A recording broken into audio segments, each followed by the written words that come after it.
দেশে এলপিজি সরবরাহ স্থিতিশীল রাখা এবং আমদানি প্রক্রিয়া সহজ করতে বড় ধরনের নীতি সহায়তা দিয়েছে বাংলাদেশ ব্যাংক। এখন থেকে এলপিজি আমদানিতে শিল্প কাঁচামালের সুবিধা পাবেন ব্যবসায়ীরা।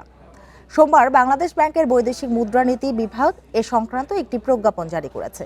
এর ফলে তারা সাপ্লায়ার্স ক্রেডিট বা বায়ার্স ক্রেডিটের আওতায় সর্বোচ্চ 270 দিন মেয়াদে বাকিতে এলপিজি আমদানি করতে পারবেন। প্রজ্ঞাপনে বলা হয়েছে, এলপিজি আমদানির পর তার সংরক্ষণ, বোতলজাতকরণ এবং বাজারজাত করতে তুলনামূলকভাবে দীর্ঘ সময় লাগে।